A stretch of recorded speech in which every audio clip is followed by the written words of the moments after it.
Well, hello and welcome back to our Facebook Live. We've just had our Facebook Live on New Year's Inspirations, New Year, New You, for a healthier and happier 2021. And I thought we'd start this separate Facebook Live to answer some of your questions that I know you may have many of. And if we can keep the questions more to the kind of physical, mental, emotional, spiritual goals that you can set, some of those healthy goals, and the more information about that, that would be fantastic. Great, so I'm just going to go to this now, and let's look at some of your questions on Facebook.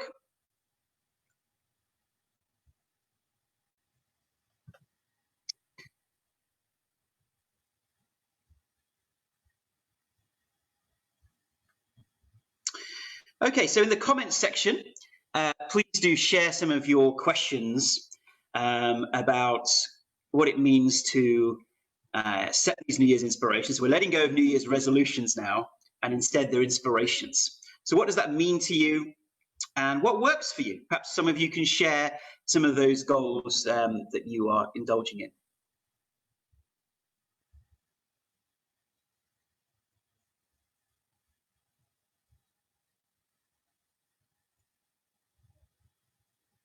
Don't be shy.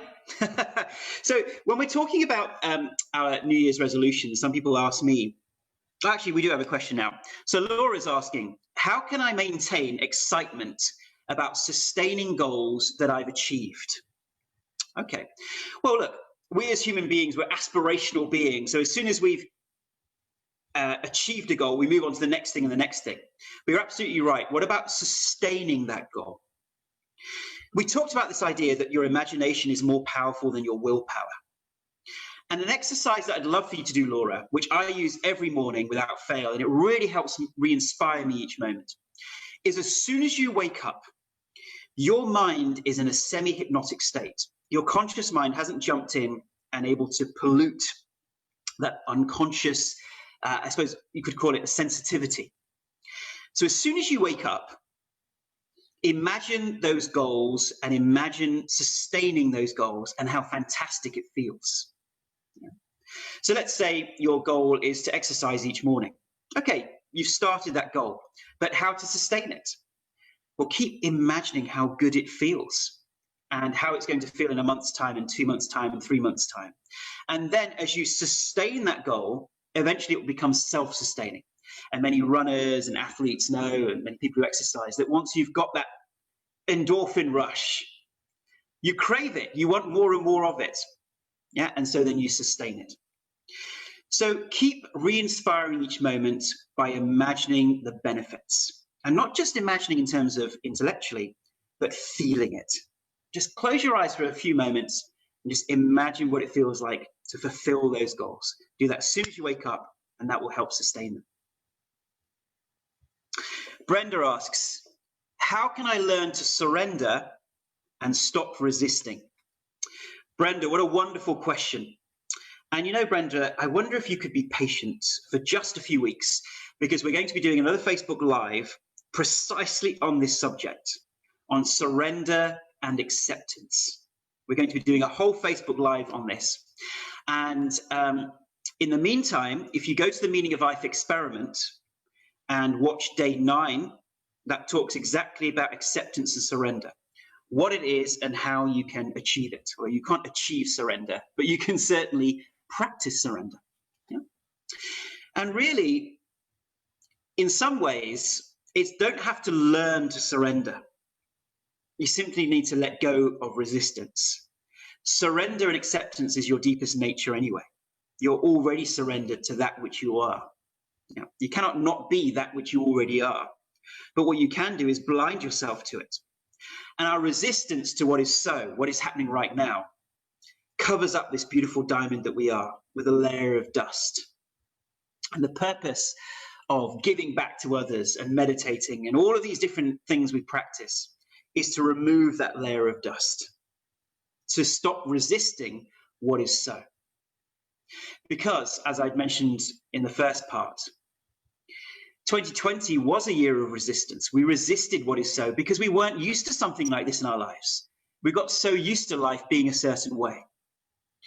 And we strengthened, hopefully, those muscles of acceptance and surrender, because we had no choice.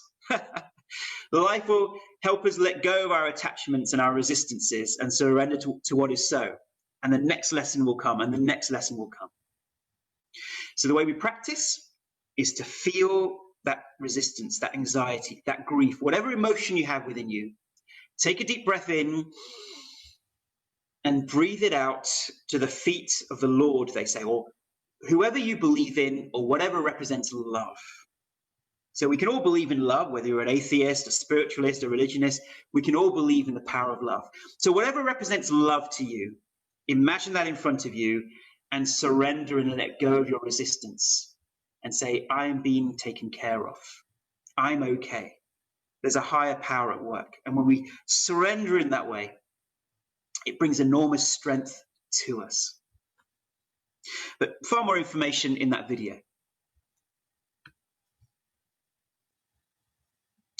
Kerry asks, after you healed yourself, when did you know what your new life purpose was? And how did you go about creating it authentically? Kerry, what is that feeling we have that connects us with our life purpose? It's that highest feeling of joy, that greatest feeling of expansion, when we know, aha, I'm born to do it. This is what I was born to do. This is the gift I'm here to give this planet. And we connect with that in those moments when we experience it. How do we feel when we're giving back to somebody? Or how do we feel when we write a piece of music? Or how do we feel when we are teaching a room full of kids? Do we experience that highest level of expansion and beingness, where all time and space stops and we are truly in the moment, connecting with that inner joy? That is the clue to what we are here to do. And of course, there are processes that we go through, and that was a process I went through with a coach to really understand what is my heartfelt calling in this lifetime. So in terms of how we create it authentically, we be still, we go inwards, and after a meditation, ask ourselves, why am I here? What is my purpose? Instead of answering that intellectually with the mind, we bring forth that heartfelt intuition, that inner voice, that feeling that comes up. What am I born to do? And to help you along that process, in the Meaning of Life experiment, days 25, 26, and 27, I take you through a whole workshop of how you can connect with your life purpose. And I'd love everybody on this call, on this Facebook Live, to experience that. So even if you've already done that exercise, what a great way to start 2021, to watch days 25, 26, and 27. Perhaps someone can paste here the 3 links from YouTube, perhaps. And watching those 3 workshop videos will hopefully get you closer to your life purpose.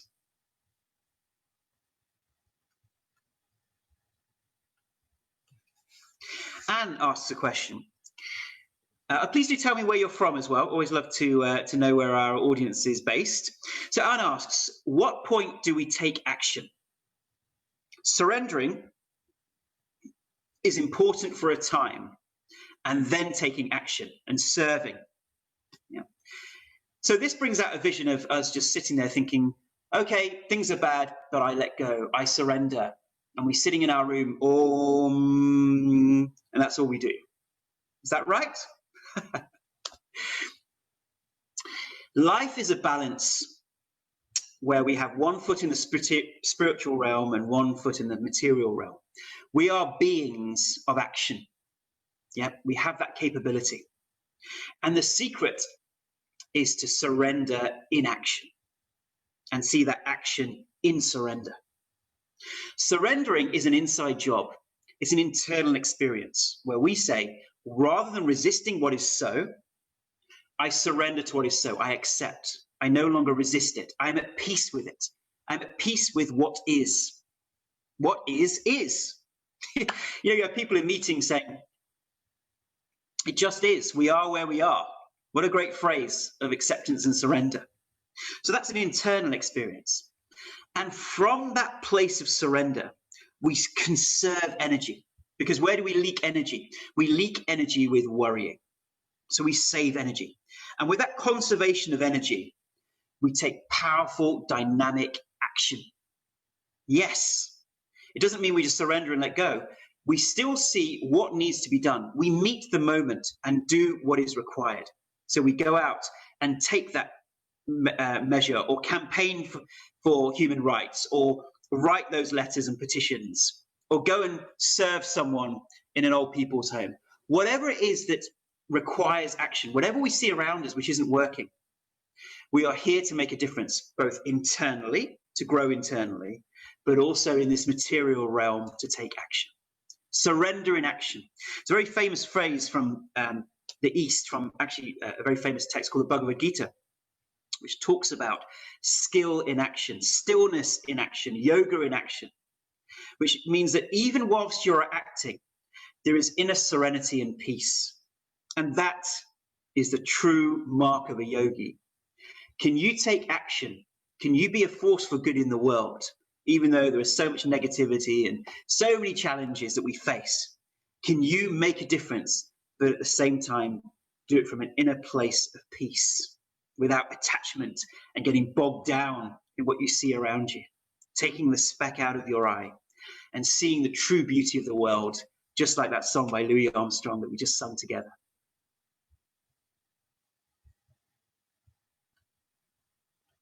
So Anne's tuning in from MN. Is that Minnesota? I think it's Minnesota, US.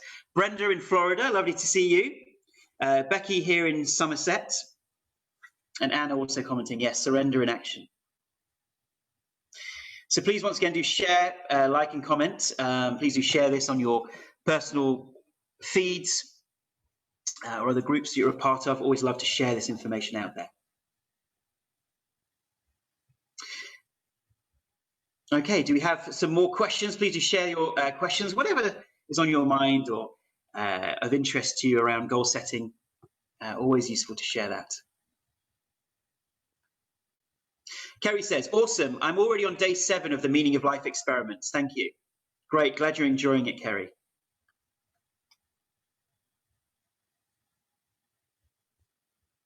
So the Meaning of Life experiment is 30 minutes for 30 days to discover more happiness, meaning, and purpose in your life. A small sacrifice, just 30 minutes a day to watch some videos, do some meditations, and over the course of 30 days, what a beautiful way of starting 2021. So I will encourage all of you to do that. If you've already watched the Meaning of Life experiment, there is so much depth within there that each time you watch those 30 days, new insights will come. Because knowledge is a spiral. As you develop, as you expand, that knowledge comes full 360 and becomes even more relevant in your life in a different way. Tilly shares, I want to share a photo of my goals. Can anyone advise how to add a photo in the comments, please? On an iPhone app. I don't think I've been asked that before. Well, I do see a little icon for me there where I can post a sticker or an emoji, but I don't know if I can post a photo in comments, but I know there is a way of doing it. So perhaps someone can help Tilly figure that out. But yes, I'd love for you in the comment section of the first video to share some of your mental, physical, emotional, spiritual goals, your inspirations, your daily inspirations, and perhaps that can inspire others as well.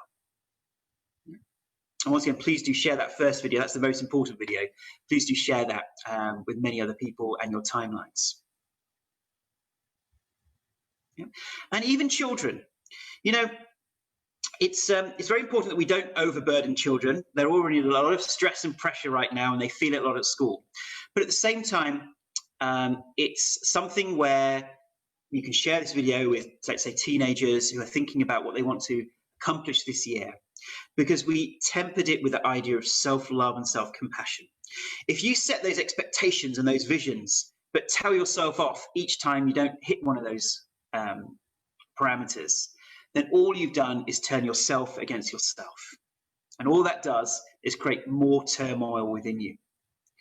So we set those goals and those visions with self-love and say, it's okay. It doesn't matter if I miss a day, because I re-inspire each day. And that is the real depth and process of long-term change.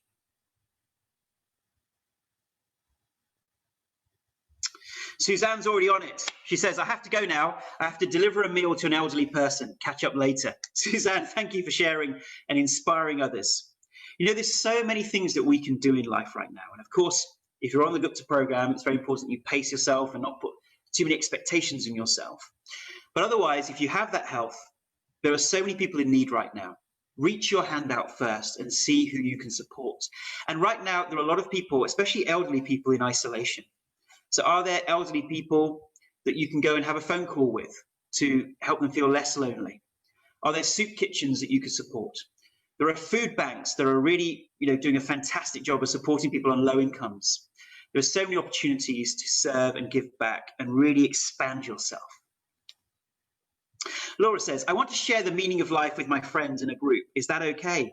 Of course, Laura, absolutely. Share it far and wide. It's free. Please do. Diane says, how can we inspire ourselves and celebrate when we work towards our goals? To keep ourselves motivated to do the Gupta program, for example, other than visualizing the benefits, something more immediate. Right, so celebrating our goals is about writing them down and then writing words of reward and encouragement and putting them on your wall. So you may know and see that in the Gupta program, at the back of the Gupta program book, we have your progress diary, where you celebrate those small successes to say, hey, today I was able to do this. Yesterday I was able to do this. Put those pieces of paper on your wall and be grateful for it. So the way we combine goal setting with gratitude is that each time we hit some of those mini milestones or those big milestones, we feel grateful to ourselves, to our mentors, to life for enabling us to get here.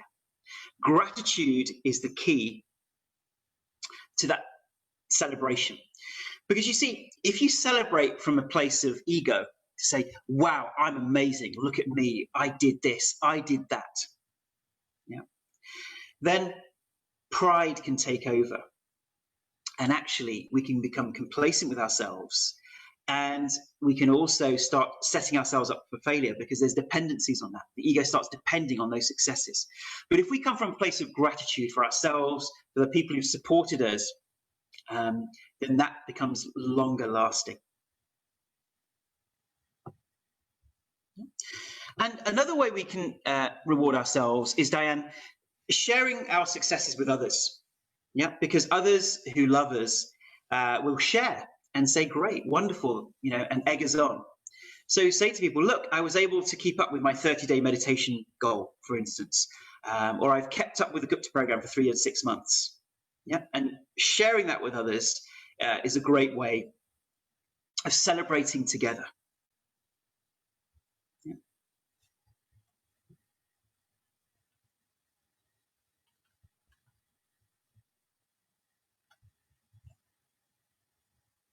So once again, please do like, share, and comment.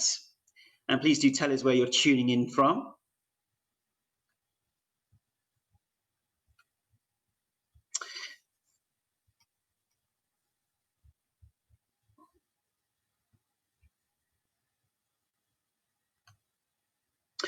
Carl is saying, I'm doing the 28-day trial of your program. It's a Gupta program. Are there only 3 session modules to view, or is there more to view? I've really enjoyed it so far. I'm getting over COVID now, and it helped me stay in a good headspace. Thank you so much for what you do. So Carla, yes, in the 28-day trial, you do get quite a lot of emails which share with you lots of insights and inspirations. And yes, you get access to the first 3 session modules of the Gupta program. So that's what you get within that trial. Carla's saying, I'm in the US, in Louisiana. Welcome to you, Carla. And I thank all of you. I'm very grateful for you for joining me today on New Year's Day. I know many of you probably had Zoom calls with family and friends, so I'm very grateful that you took time out to join us. Marguerite saying hello from The Hague in the Netherlands. Hello to you. And if anyone would like to share some of their goals, so perhaps on the piece of paper that we talked about in our first Facebook Live, the physical, emotional, intellectual and spiritual goals for 2021, written down as already accomplished, and then we visualize those each morning. If anyone would like to share some of those, that would be wonderful. And some of you asked me, how can I maintain these goals? Well, in the Meaning of Life experiment, many of you may know, there is actually an exercise called the Envisionator. Yeah, it sounds like one of those Hollywood movies, doesn't it? He was a man with a purpose, and he took the Envisionator. So the Envisionator is just a 5-minute exercise that you can listen to each morning as soon as you wake up. And it's imagining your goals already accomplished. And by listening to that each morning, that will help keep you on the path. And as I said, I'd love for you all to start today with a 30-day Meaning of Life experiment. And you can meditate each day, watch a video, beautiful way to start our new year. And there's so many inspirations that hopefully you'll get from that. Becky shares, I'm learning in 2021 to respond from my wise, loving self. Yes. So often we respond, as I'd mentioned, from our inner critic. From Melissa, the cheerleader, saying, come on, look what you've done. How could you have done that? Yeah. And we want to convert Melissa from our inner critic to our cheerleader. He says, go team, and actually cheerleads us on with those goals that we set by inspiring us. And if we don't do it on a particular day, that's okay. That is self-love and self-compassion. Yeah. Walking the line between motivating yourself and committing versus telling yourself off for not doing it right. Yeah. And commitment is the key. So when we set a commitment comes from a place of joy. It is because we see the benefits of committing. And there's a certain inner discipline that comes from committing as well. So commitment allows us to overcome the whims and fancies of our monkey mind and says, I don't want to do it today. That little inner child says, I don't want to do it today. I've got better things to do. I want instant gratification. And we become aware of that voice and say, hey, notice what my mind is doing today. Look what my mind is doing. Then we let it go and then reorientate and imagine our goals successfully accomplished in terms of how we feel with these different aspects of our lives coming to fruition, and enjoy that positive feeling. So commitment is key. What are you committing to? And commitment makes us stronger. It makes us less flaky. And the reason commitment is important is because our feelings go up and down. 1 minute we feel like this, 1 minute we feel like this. If we wait to feel a certain way, yeah, it makes us flaky and it stops us from really moving forward and achieving our potential in any aspect of our life, even our spiritual potential. You know, there's this myth in the modern spiritual circles. Oh, let me do what I feel. I'm navigating from my feelings and emotions. I'm going to my core. Yeah. This is a misinterpretation of the knowledge. Sure, we want to live life from the heart, but feelings actually are coming from the emotional side. So really when people are talking about feelings, they're talking about our intuition, being led by our intuition. But most of us are so stressed and so busy with our minds. How are we really coming from our intuition? That intuition actually only occurs when we're truly still, in those brief moments after a deep, long meditation.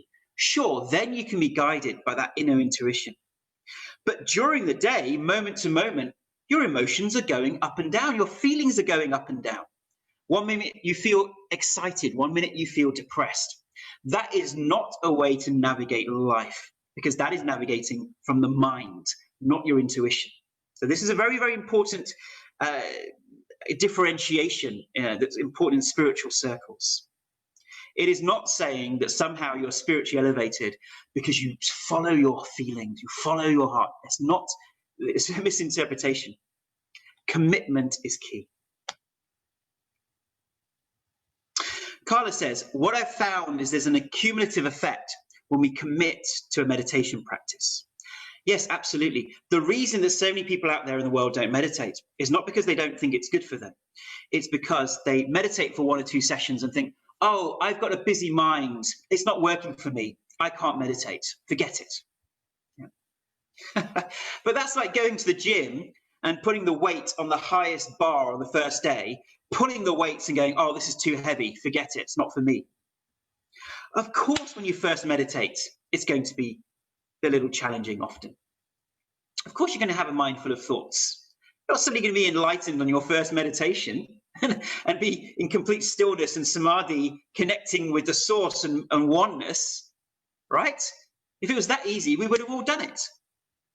It takes that practice, like anything. You're learning a new skill, like learning to drive a car. You're learning that skill, and then eventually it becomes part of your nervous system and who you are. So commitment is key. So I suggest a commitment. That's why we say the 30-day meditation challenge, the 30-day meaning of life challenge. Commit to meditation for 30 days and only judge it after that. And of course, even during those meditations, if you have a mind that's very busy, that's okay. Yeah. Part of the process. Meditation is not an empty mind. It is maintaining the observer, witness position of your mind. Your mind might be crazy busy during meditations.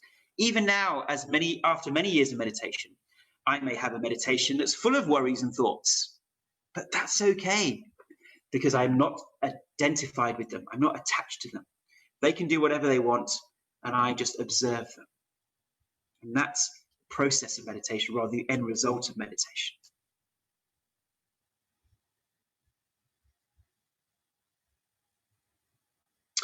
Margaret says, one of the things I find hard is that I have so many things I have to do, working, studying, house renovation, that meditation feels like another thing I must do, but especially when I crave relaxation. Meditation is sharpening your saw. Yeah. There's a story of the woodcutter who goes into the forest and he's chopping down trees, chop, chop, chop with his axe. But as he's chopping down those trees, it becomes harder and harder because his axe has become more blunt. And his son comes up to him and says, hey, father, you need to sharpen the saw. You need to sharpen it because it's not sharp enough to cut down the trees. He said, I don't have time for that. Come on, I've got this target. I've got 30 trees to cut down today. Stop hassling me. So he's still chopping down the trees with this blunt axe.